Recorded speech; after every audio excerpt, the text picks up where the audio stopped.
All right, all right. Hello. Hey, we are live here, Lee. Welcome again to another edition of the Future of Project Excellence. Today we're talking about guidance for stakeholder influence and executive buy-in. That's our topic for today. I have an amazing person here with me, as usual, the incomparable. I got Mr. Lee Lambert. You know, he is the PMP founder, right? The last one that's remaining, right? CEO of Lambert Consulting, has done many amazing things, including turning a 3-year timeline into 18 months, got a project management master's from George Washington University over 5 decades.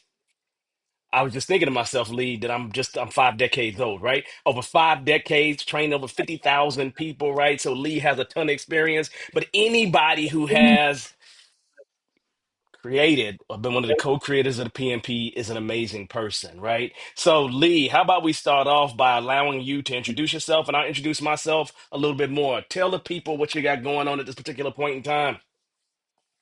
Yeah, that's a good way to start, I think. I've kind of tried a new thing. I'm, kind of a young guy. I want to try something new.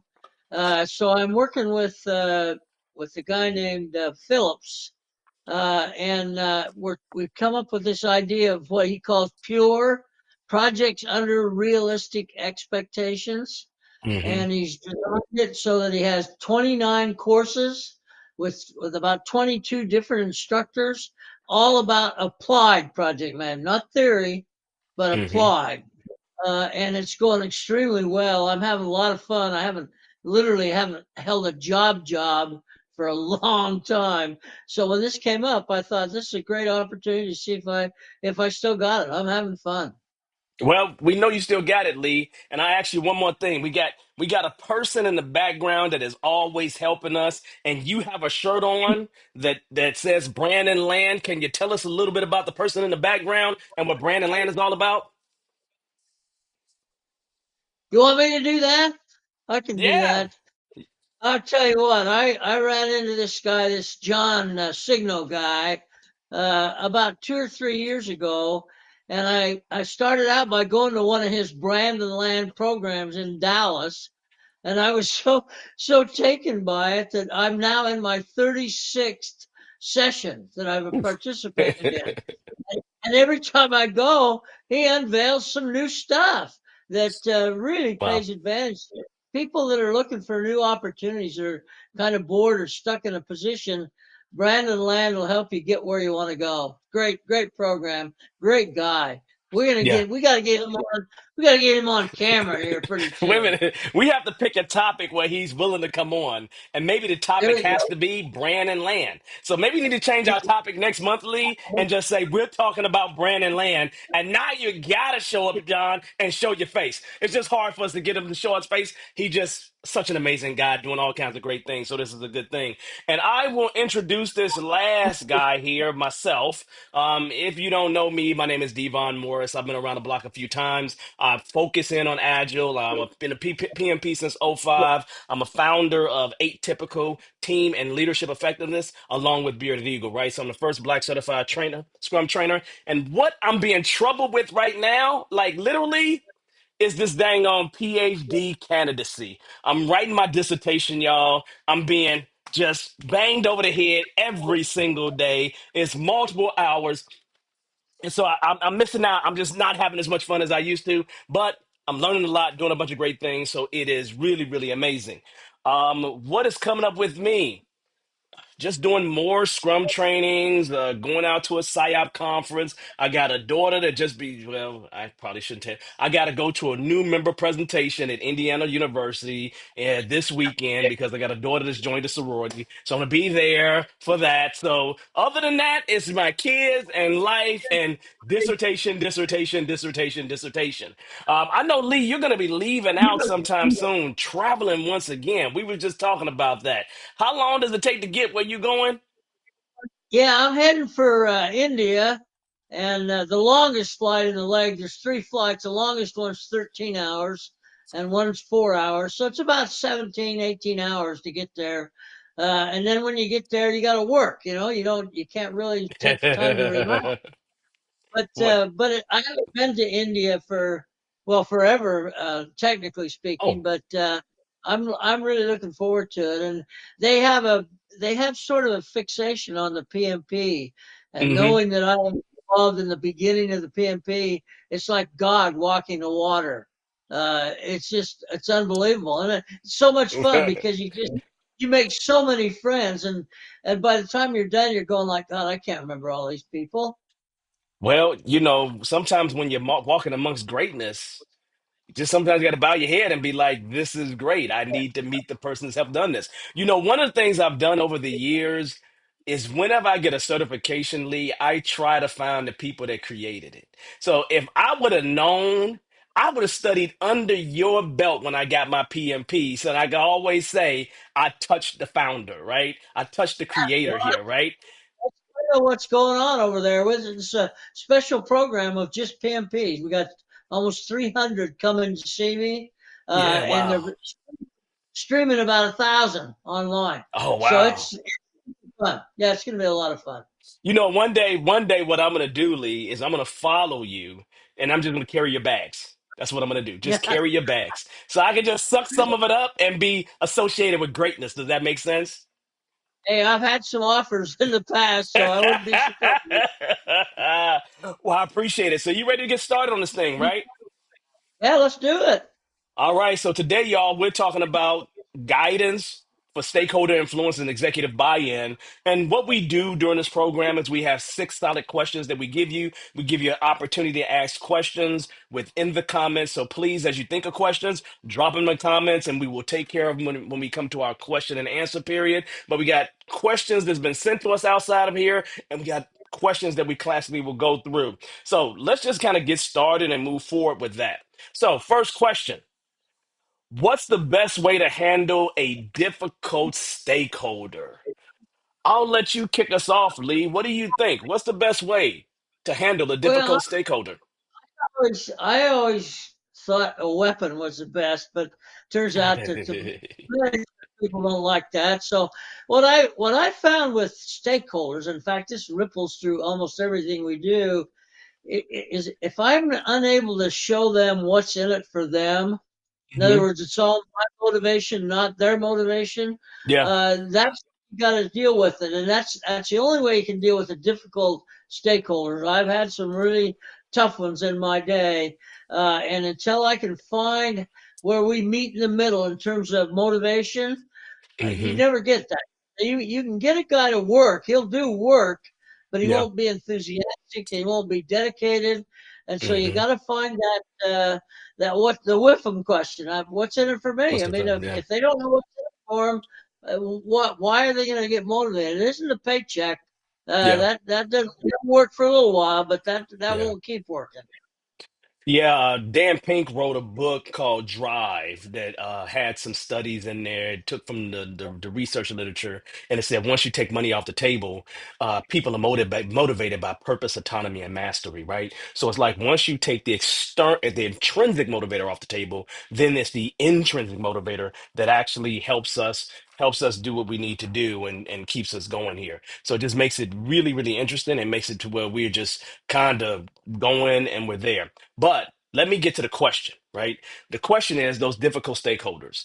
Probably what I found to find to work the most is I would say listening, but I have to say active listening. Um, and I distinguish the two. And the reason why I distinguish it because when it comes to active listening, I'm really talking about you listening for the sake of listening and understanding them. Because a lot of times somebody wants to be heard and they want to be understood. And if they're heard and understood, then they they connect with you differently, right? And so for me, trying to hear them is important. The reason why I say this is because and Lee, you may have experienced this. Sometimes when people start a conversation with me, I have a way of finishing their conversation before they finish their words, right? Or adding to their words something that's in my head, maybe that I heard before. And what they're coming to me with may be completely different. So, what's in it for them? Yeah, share outcomes. I think that's an amazing thing. But I think that listening component is probably the most critical thing that I've done with difficult stakeholders. Now, there are stakeholders that are absolutely unreasonable. There may be times when there's escalation that needs to happen, right? I agree with all those things. But I think for the vast majority of stakeholders that I've ever worked with, they just want to be heard. They want to feel like they're heard. They want to feel like they're understood. And then that gives me a place where I can shake hands and find equal footing for us both to move forward with whatever the objective is that we're trying to meet or whatever they're trying to be heard on, right? Because some people want to get some things in, some people want to make sure that they're not going to be impacted in some kind of way. So I just want to make sure I hear them more than anything else. Am I missing the mark on that, Lee? Yeah, no, I think I'll tell you what, I had that problem big time.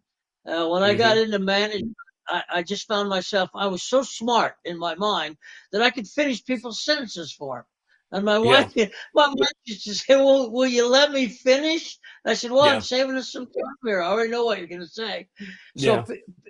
they shut down immediately. So Hmm. what I do is I say, "Okay, look, I heard what you said, but let me see if I think that that's what you meant." Yeah. Because you don't always mean what they say, and until you Hmm. clarify that, you can get off on the wrong angle in a heartbeat.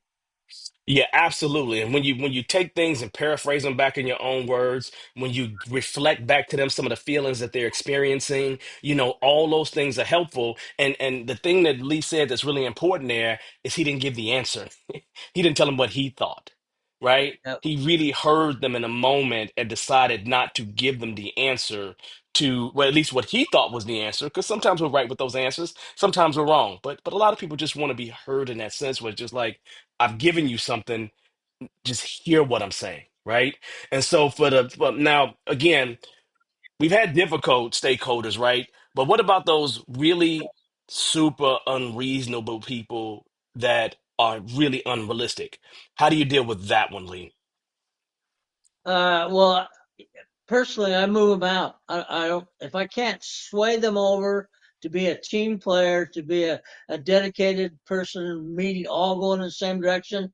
I'll move them out. I can't waste time trying to save people for too long. In other words, there Yeah, are people out there that just it doesn't matter what you do. They're yeah, not going to be. And yeah. so you got it's like a disease within the group. Hmm. Everybody knows the individual. Get them out. And Yeah. by the way, it shows other people, hey, we really need to pay attention to this motivation thing and be sure we're Hmm. moving in the direction.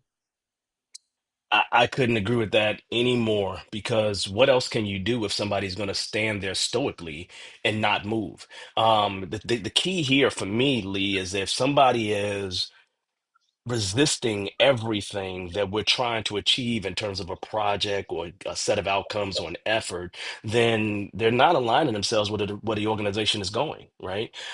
And so for me, that is definitely an escalation moment. But as you say, move them on out. I agree with you. Move them on out. Everybody's not going to get on the boat, and that's okay. I'm good with that, Yeah. right? I think It people need to happens. We agree. We agree. We agree. So speak again, Lee. I thought I heard an echo. So let me hear you speak again. No, I think I was talking over you. Okay, now My we're bad. good to go. We're good to go. We're good to go. All right, then let's move on to our next question, Lee.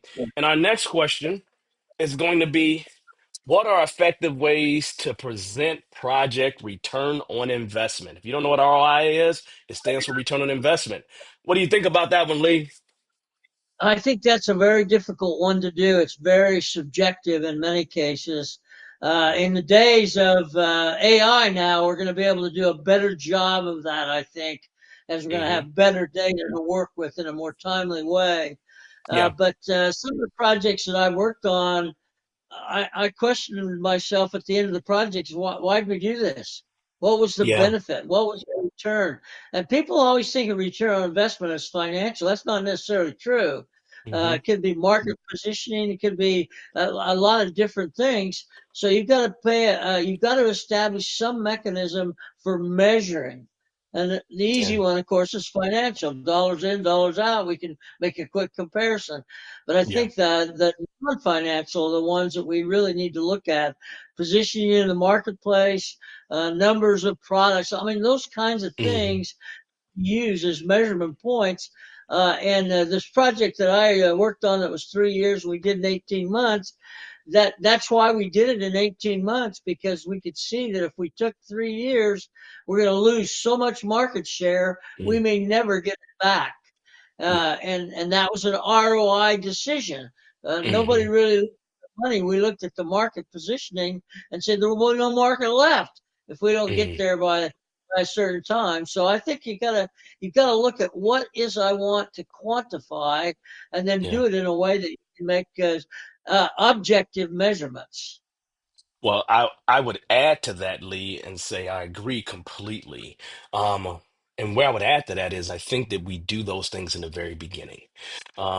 As you kind of initiate the effort, you have those kind of discussions because you got to measure like for like. You got to measure the way that the stakeholders, the way that the sponsor, the way that the CFO, whoever it is that is instituting this project, this effort, you got to measure in a way that they understand and that they agree.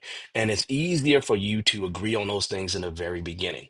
In working, in IT specifically, a lot of times the efforts that you're working on is time saved.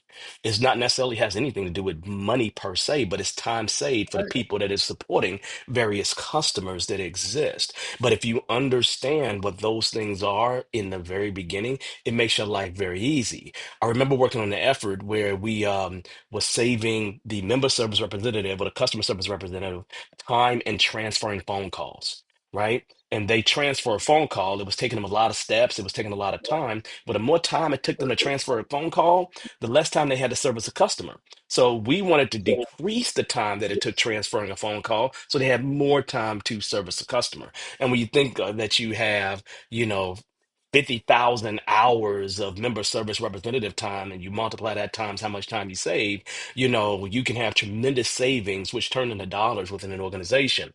However, the statement is real clear. Before we even started working on that effort, we agreed on what we were trying to measure. We agreed on what we were trying to achieve, right? And that's the reason why I say like for like, you got to speak in a language that you agree on in the beginning. People always like to move the goalpost. Um, and so instead of putting yourself in that situation, agree in the beginning, what is ROI? What are we trying to achieve here? So, and then there's no surprises at the end. You can be extremely successful in delivering whatever it is.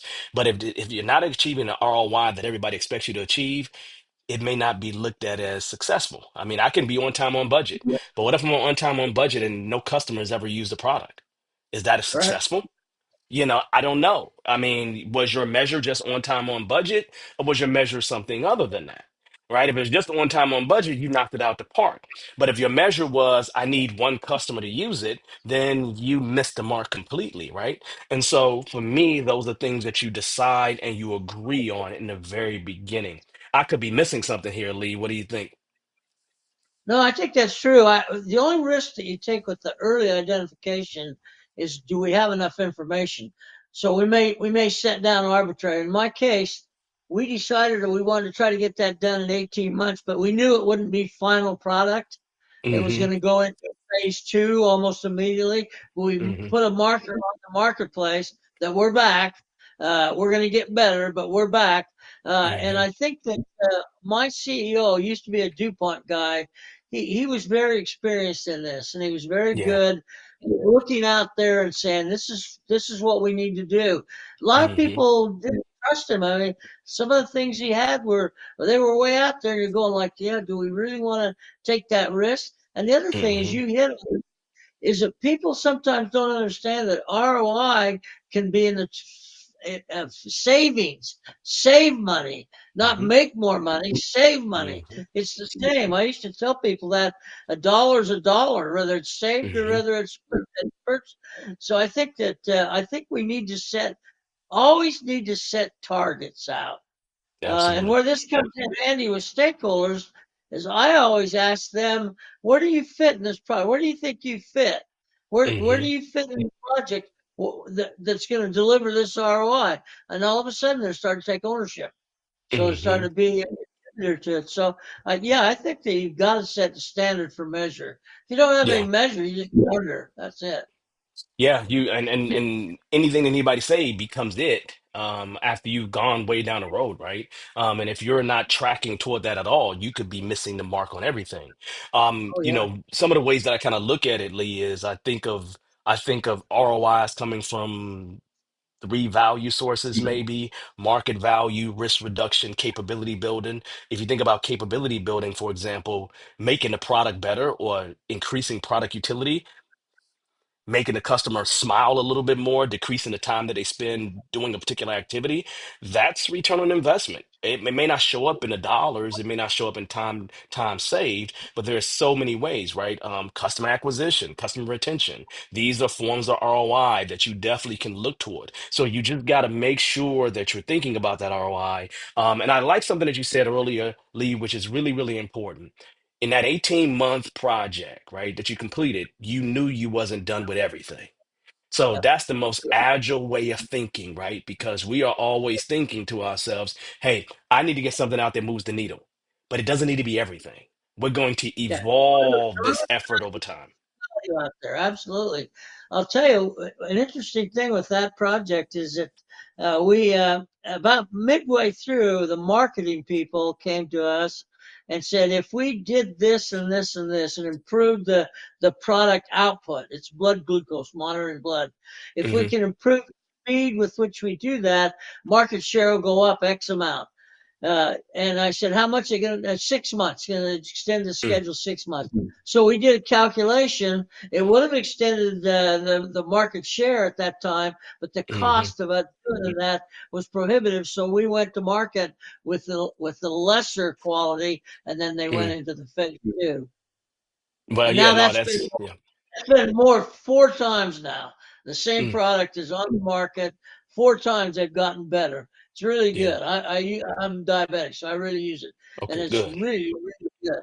Yeah, really good. And that's the key. The key is even that feedback is important, right? Sometimes your return on investment is get feedback and make sure that you're moving in the right direction with the customer, right? That may not turn into a bunch of money, but it turns into maybe saving some lives or something like that, right? Or getting some initial people to say, hey, this is a good product, right? Those things and your experiments, all that kind of stuff is important. But again, I think Lee and I agree. Doing that stuff toward the beginning and checking it along the way, at periods of time is probably how you should do it. That's how we've done it in the past and been successful with it, right, Lee? Yep, absolutely correct. All right. So let's take on our third question here, Lee. And that third question is, how do you rebuild trust after a failed project? This is a fun one.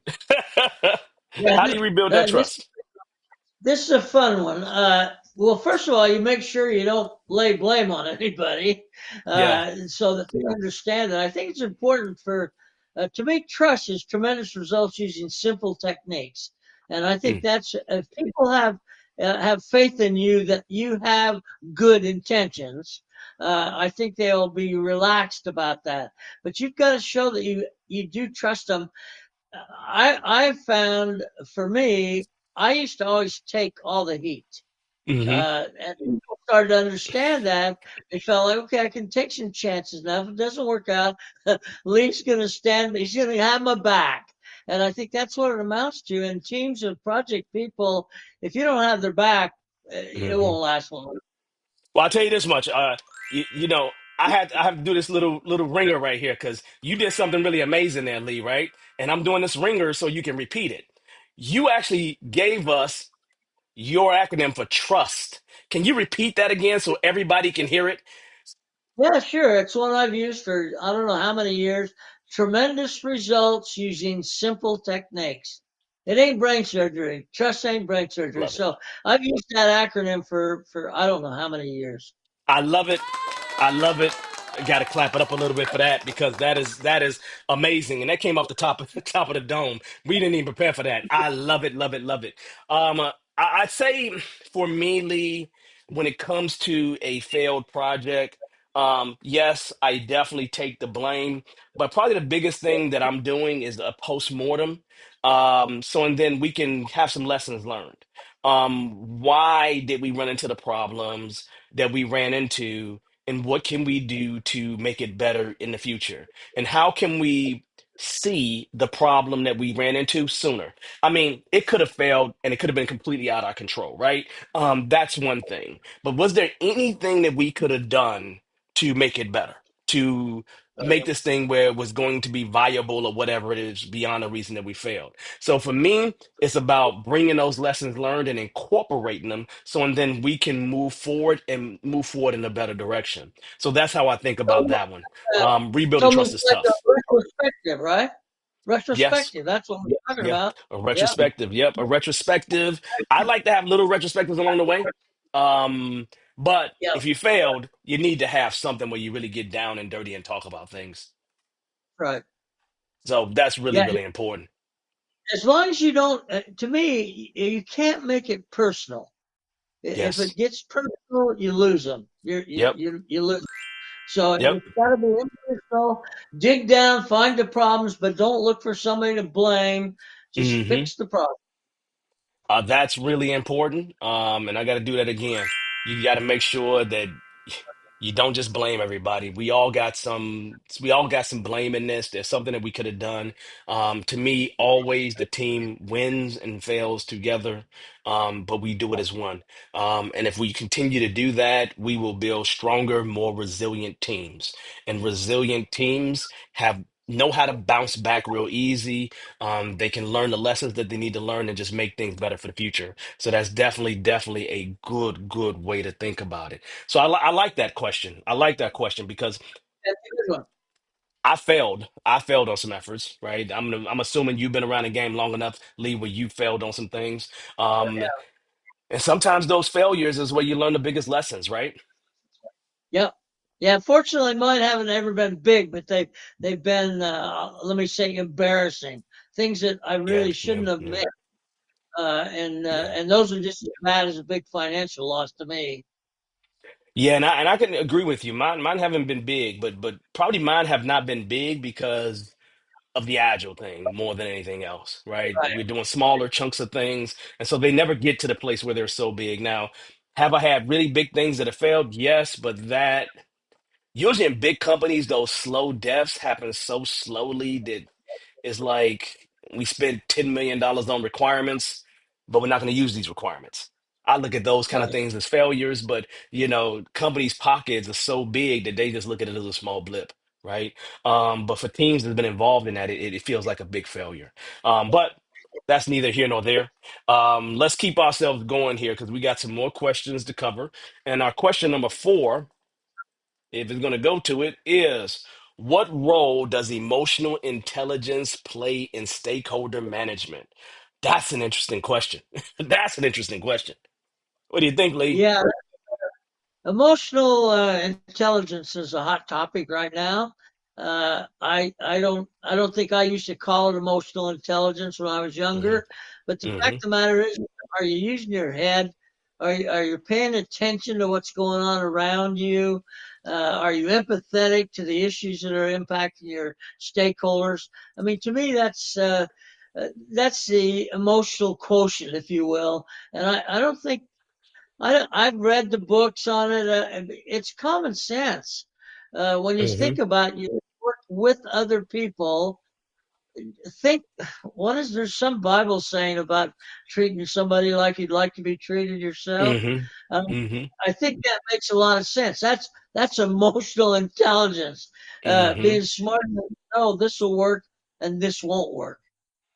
Yeah, I would say when I add to that, I would say that emotional intelligence has been something that has been prominent during my career.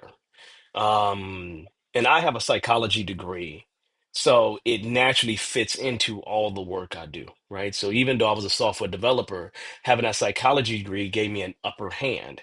And I've taken the EQ test, I've done different things so I can understand myself. So for me, what I did was I learned how emotionally intelligent I was and found ways to improve that so I can deal with anybody and their emotions at the particular time that they're having whatever emotions that they're having.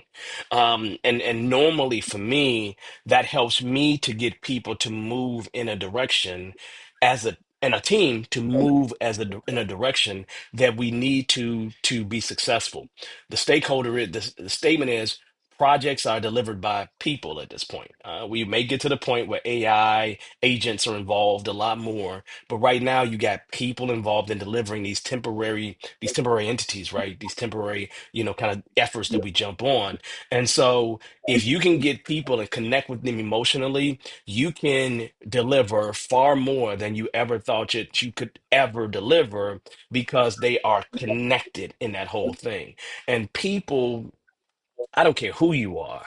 Nobody wants to come in with one emotion all the time, right? Nobody wants to come in and they're angry every day, right? Some people lean that way, but the more you can key into people's emotions and help them to move in the right direction, help yourself move in the right direction, I think the better off you're going to be on any effort from the individual and to the team level, right? Because I think both a team can have a set of emotions and the individuals can have a set of emotions. And how you tie those things together, especially when it comes to stakeholders, is going to be really important. If we had a tragedy, if we had something crazy happen, like production went down or something like that, while we're working on that effort because of something that we released, there could be some angry stakeholders.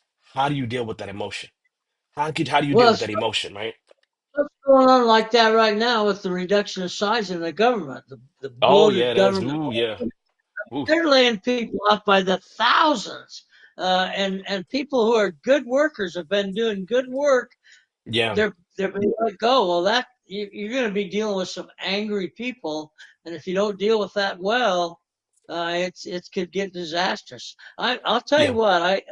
My wife passed away, but I'll give her credit Hmm. anyway. Hmm. She taught me everything I know about emotional intelligence. She Mm. I used to say you're manipulating me, but she wasn't manipulating me. She was using emotional intelligence to get the result that she wanted. And when I'm Yeah. done, here's one of the tests you can do. When you're all done, do Mm-hmm. you feel good or bad about what you did? If you feel Yeah. good, then probably emotional intelligence played a good positive role. If you feel bad, you've been manipulated. And I think Mm. that's something, man, you have to watch for. Yeah. If you start manipulating people, it doesn't take long before the trust breaks down. Yeah, and I would say everybody, right? We all need to be and deal with that and accordingly as best we can. And not that we want to be political here in any way, but I agree with you 10,000%. The people that I know that's involved with the government right now, um, petrified. A lot of them are Yeah, petrified. I, I, And I feel badly for them. I mean, it's just, you hear these layoffs of, 100 people too. They're in thousands and thousands of people. A whole yeah, division, a whole department's been just completely decimated. So yeah, I wouldn't want to go into work and have to deal with those people. well, I definitely wouldn't want to have to, it's one of those things where I wouldn't want to be one of those people, but I would love to find a way to support them in some kind of way. Oh, There's a way absolutely. to support them, right? Because I think that that's a tough place to be. You've been a consultant, I've been a consultant forever and a day, and we are used to getting fired. We are used to a contract running out and it being over with, right? So you get used to that, you prepare for life in that kind of way. But, in the 3 months that the president has been in office, for your life to be changed up and shook up in 90 days, that's really Yep, quick. As a that's consultant, good. we know when we have a good idea what we're getting into, there's no question. But when you got a job where I've had people say to me, it would take an act of Congress to fire me. Okay. All right, I get it. That it probably shouldn't take an act of Congress to get you fired. But however, it's hard to fire somebody in the government. I get it, I understand. But it don't look so hard right now. It just don't No, look so hard right now. And with how easy it is right now, I have family members, I have friends that are petrified, seriously. And there's Oh not yeah. much I can do. Like there's not much I can do whatsoever. And I wish there was something I can do, but how do you help people in that emotional thing? One of the things that I just it reminds me of is I was a part of another company getting acquired by a bigger company. Yeah. And the way they treated the smaller company is they just tore the smaller company apart. And Sure. you had people who had 401ks and this and that, and all that stuff just wasn't honored. So you talking about psychological safety and everything going down the water hole, it just went down. And I feel like this situation is similar to that for a lot of those people. It's unfortunate, but it's happening now. And private organizations, please, if you got room and you hire people, leave some room from some of these people who are doing great work. Okay. So really, really important. Okay. So that was question number 4. I think we got a couple more questions here. So I'm gonna go ahead and jump into that. Let's go ahead and talk about question number 5. How can PMs influence without direct authority? This is a good question. How can PMs influence without a direct authority? Well, I've dealt in that environment most of my career, mainly because I choose it. I don't like to make things happen because I say so. Hmm. I want to create an environment where people want to do things. Right. And so the authority issue is a secondary issue to me. I guess emotional intelligence would come into play here, but each person on my team is treated differently. I don't believe in this scenario. You got to treat everybody the same. That's crap. I don't believe that at all. Hmm. Because last time I looked, we're not all the same. And Hmm. so different things, different strokes for different folks. Hmm. If we do that and do it well, authority is not the issue. I really think that it's not the driving force behind an effective team. I just don't Hmm. believe that. So I really work on my team dynamics, if you will, Yeah. to Hmm. overcome the lack of authority. And and Hmm. and if you do that well, teams take on a lot of authority themselves and do Yeah. things that normally you might have to tell someone. No, they pick it up and do it. That's the Hmm. environment that I want to create. That's the one that gets 3 years of work in 18 months. Yeah. I mean, they work a lot of hours, but they chose to. I never Yeah. made them. Yeah. I think, it's one of those things where over the years, I have found PMs with varying degrees of authority. I think there are some PMs that exist that can fire people who have direct authority, right? When I look at construction and things of that nature, I see PMs that can move people in, move people out. They are looking at all the budgetary things and everything else, and they could literally say, you know what, you're not working out well here, you're out the door. Yeah. Seen PMs have that kind of power.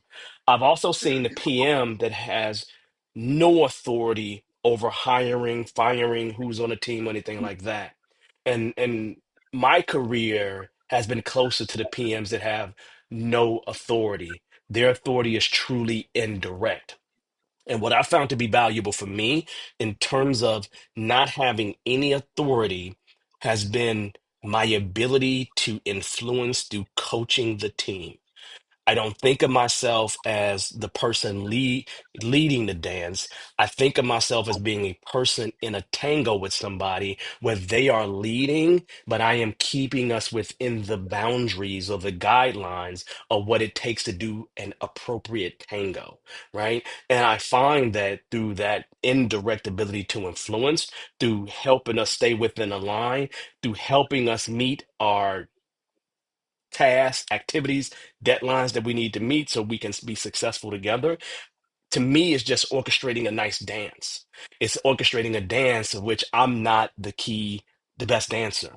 I don't know a lot of the moves within the orchestration of the dance, but I'm just kind of making sure that I'm orchestrating and guiding as best as I can without having the influence to make anybody do anything. And I agree with Lee. I can get people to do tons of things, work overtime, be excited about getting to a destination.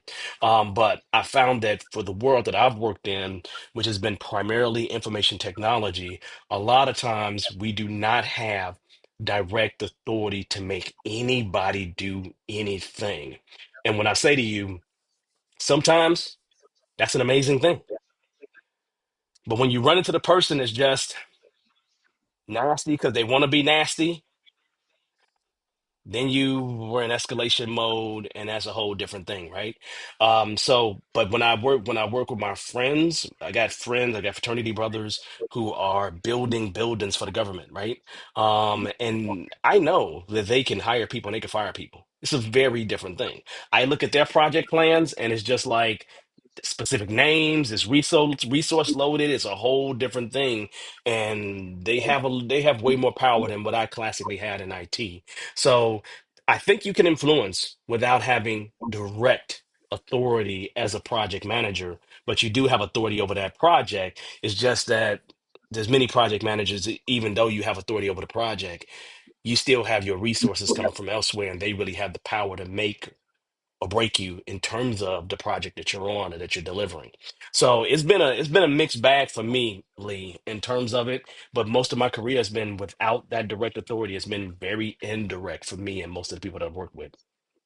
What I've found is my job starts to look more like a coach than a Yeah. manager. Yeah. Because, like you say, when you got two lines, and you got to stay within the lines. Well, somebody's got to make sure they're aware of that.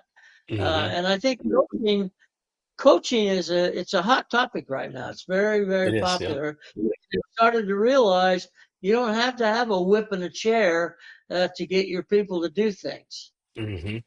I agree with that, and I literally believe this wholeheartedly that I'm able to get people to do a lot more stuff when I'm not forcing them, when they are motivated to move forward in a direction, when they have that purpose, autonomy, and mastery, that opportunity to grow in an intrinsic way. I find that they do a lot more than the person who is a plumber, and all they doing is putting in plumbing stuff, and they got a specific task to do.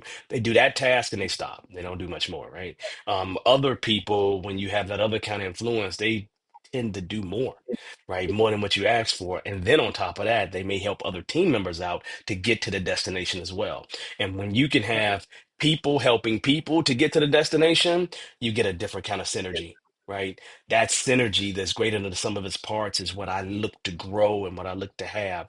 And so for me, I really do really, really, truly enjoy that indirect authority, because it builds a different relationship with people, right? I think that when somebody's your boss, they act different than what they normally do if they are your boss, if they are working with their boss. So I think it's just a little different for me. I don't know what your experience has been, Lee.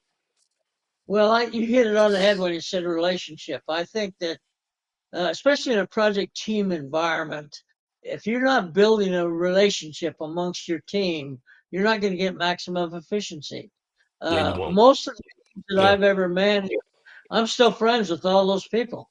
I still keep in touch with them. We Hmm. built a relationship, and I think that's what we have to think about. Pe- Stakeholders are people too, Yep. and you've got to pay Hmm. attention to that. Yeah.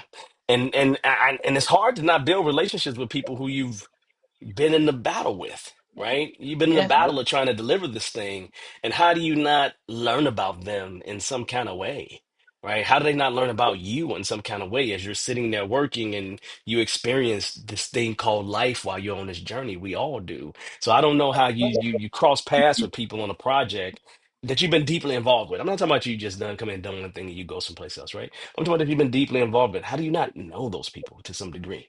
Right? I don't know how you get away from that. But if you know how to get away from that, I understand. But it hasn't been me, right? It hasn't been me, and it Very hasn't been Lee difficult. either, right? Very difficult. All right. So we got another question here. This will be our final question, and you are welcome to throw some of your questions that you may have in the chat. But we got some that's been sent to us already, so that's a good thing. We will continue on in case no questions come up in the chat. But here's the last one of this group. How do you ensure continued executive engagement? How do you do that? Lee? Well, I just tell them what's going to happen if they don't get involved. Oh. Uh, I try to identify, look, here's what we need from you. Hmm. If you choose not to do it, here's going to be the result. You have to do that. Now, this is where power comes in because then the executive said, no, look, you just do what I tell you to do and everything will be fine. Well, I've got to be honest with the executive. I've Yeah. been fired twice. I've been fired twice. I'll admit it. Both times was for what was called insubordination, but it was because I was being told to do something that I knew was wrong. Hmm. And I didn't yield. One of them ended up in a courthouse. And Mm. so it, it, you have to have you have to owe yourself the right to be able to be honest and to be able to Yeah. say, look, that's a great idea, but here's what the result's going to be if we do that.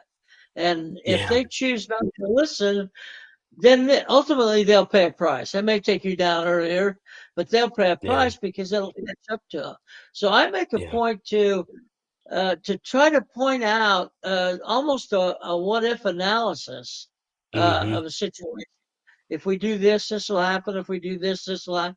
And give them some choices. One thing you don't want to do with an executive is corner them so that they have to make a choice. Hmm. They don't like that. They want choices, and then they'll tell you what choice they pick.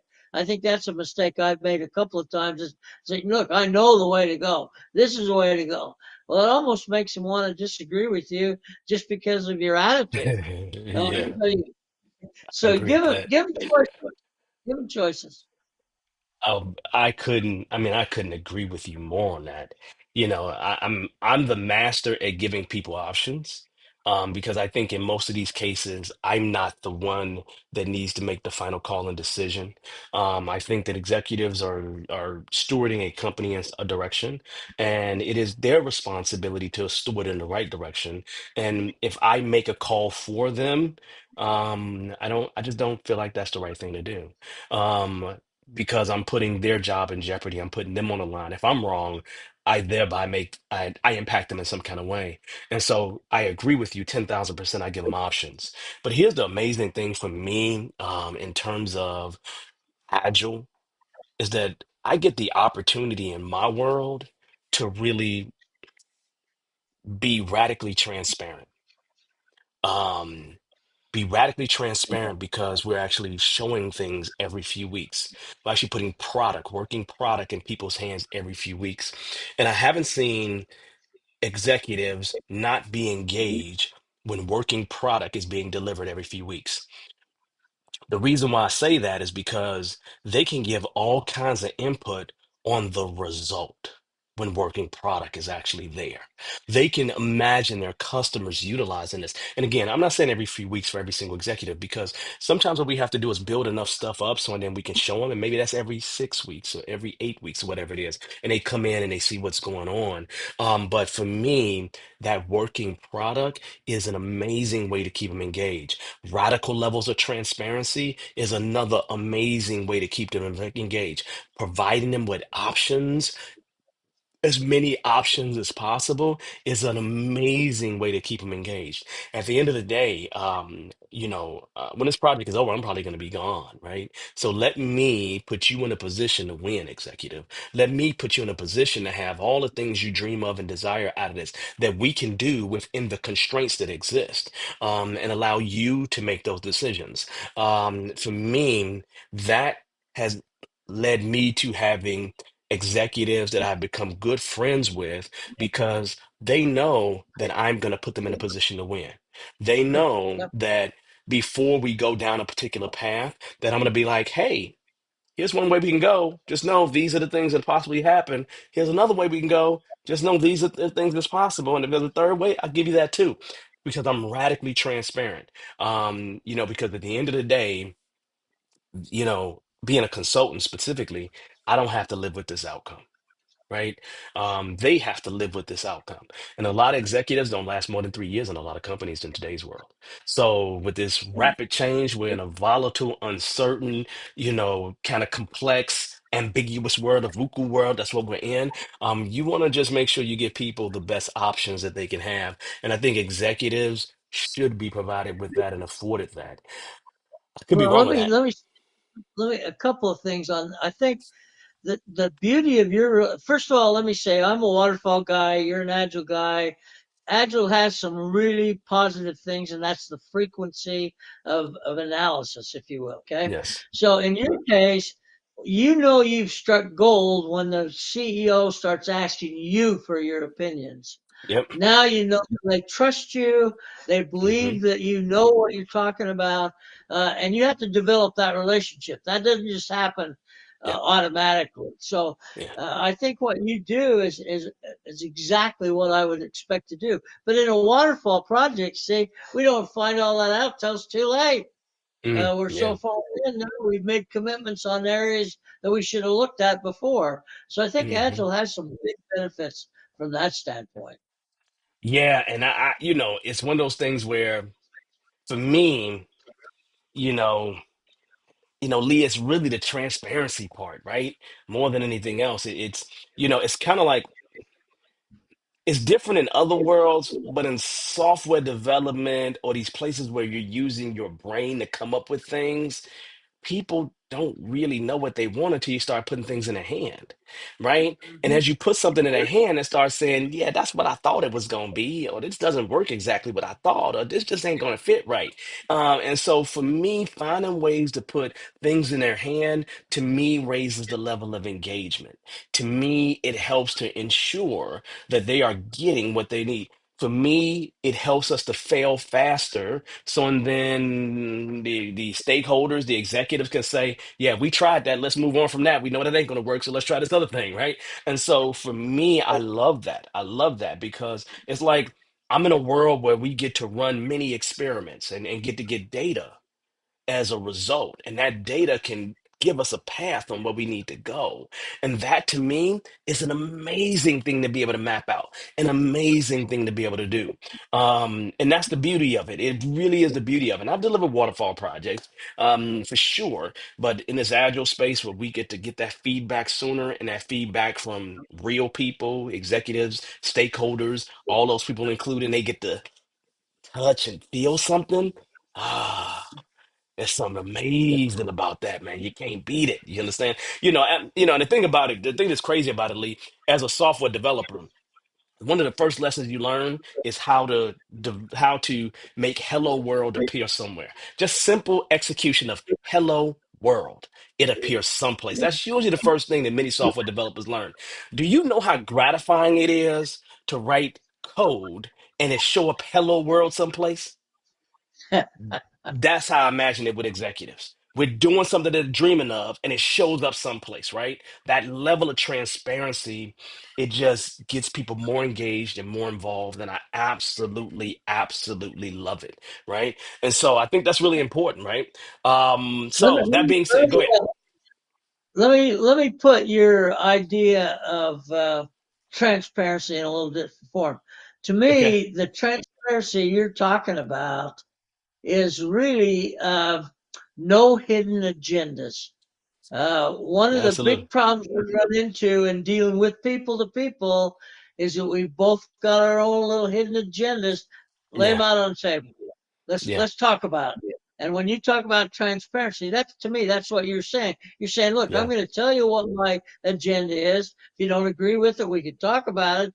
But I'm not going to come into this hidden agenda. Some of these movies I watch on TV think mm, that there's really somebody that thinks 3 years in advance about the yeah, moves they have to make to end up. Come on, yeah, that's a hidden agenda. But I think that yeah. transparency is a good term to use. Yeah, and I really like that term, and the thing about it is that with me, I don't know what other people, the truth is that if I have an agenda when I'm a PM delivering something, I feel like I'm doing it just injustice because I should be as agnostic as possible and doing the things that I need to get the results. I should be as ethical as possible. I should be running around here high in my integrity. And I've been fired more than a couple of times. And, most of those times, Lee, has been due to my integrity, due to something going down a path, and due to them trying to kill people along the way or put people in the death marches. Those kind of things I don't agree with when we talked a certain way. And I've been walked out the door on those occasions. But, outside of that, when I have those kind of problems, is usually when I've been the least transparent. Mhm. Usually, right? When I'm more transparent and everybody knows, then they see that I don't have an agenda. And when they see that I don't have an agenda, it just kind of hampers Trust. down You're the building trust. yeah. Yeah, because I don't like to deal with the politics. The politics kill me, right? And for a lot of Oh, people, politics is good. just murder to them. And as a consultant, I don't have to deal with the politics per se because I'm not trying to move up in somebody's organization. But a lot of you here are inside of companies and do have to deal with politics, right? And unfortunately, for some of you all, you got to deal with people who have hidden agendas. You can't get around it. And some of those people will be your executives because they're trying to make more money. They're trying to get higher positions, right? They're trying to have a bigger kingdom, right? You got to find ways to deal with that, right? But transparency has always been my weapon of mass destruction. The problem you Let get me say. into in that kind of, you have two things. You have a political project Hmm. being done to a political organization. So Yes. now you've got hidden agendas everywhere Yeah. you look. Yeah. So it's a minefield. You really have Yeah. to, if people aren't Yeah. going to be transparent, it's a minefield. Which makes stakeholder management ever so critical. It makes you understanding your stakeholders and how to influence your stakeholders critical. It makes understanding and getting buy-in from your executives critical. So I hope that everybody here has learned something in terms of this conversation. What I will say to you all, because that's our last question, because we're running out of time, is here's the deal. Remember that we got a nice little next month that's coming up. And next month, we're going to talk about the rise of fractional project managers, right?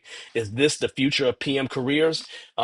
This came up as a topic for us because we see what's happening in the government. We see what's happening in a lot of places. And so, how are people going to be able to continue to do the things that they love to do? So, is fractional project management a thing or is it not? We're going to talk about that next month. All right, Lee, well, here's the closure before you get out of here and go to India. Any last words you want to give everybody here? Anything you want to close out with? Easy last word. It's all about people.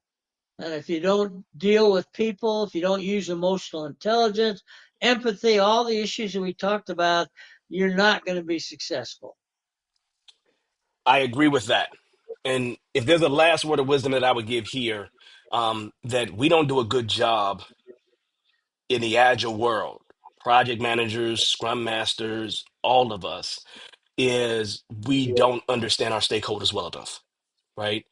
A lot of times in the agile world, we are running so fast that we miss even thinking about our stakeholders. And whether you want to call it a persona, whether you want to call it, a avatar, whether you want to get a collection of those folks, you should do something to manage your stakeholders. Um, it will be helpful for you in the long term. It will help your requirements out tremendously. And when you get toward the end, you'll have less surprises. So realistically, don't forget to manage your stakeholders and find ways to influence them and get executive buy-in. I think all of those things are important. All right, so that being said, what are you doing through this monthly so we know what you're doing? What's going on with you? Well, I'm going to be in India for a week and then coming back, I'll be in Riyadh, Saudi Arabia. Once I get done there, I'm going to Rome. So I got some good stuff lined up. Uh, Good long plane rides, but work that's going to be fun. I don't work, you know that by now. I all I do is talk, but it seems like work at the time. And so, yeah, I've got some good plans, and I've got time at home to get some things done that I've been putting off. So I got some priority setting to do for sure. Well, I love that, Lee. And here's what I got going on. My main objective over this next month is to be more like Lee. That's my main objective. So on that note, y'all, we will see you next month to talk about fractional project managers. Other than that, you all have an amazing month, an amazing April. Even though this is April Fool's Day, we're not fooling you here. We're just not fooling you here. So y'all have a For good one. real. We will see you next time. Okay. Thank you so much. Y'all have a good one. Have a good one. Take Bye bye. care.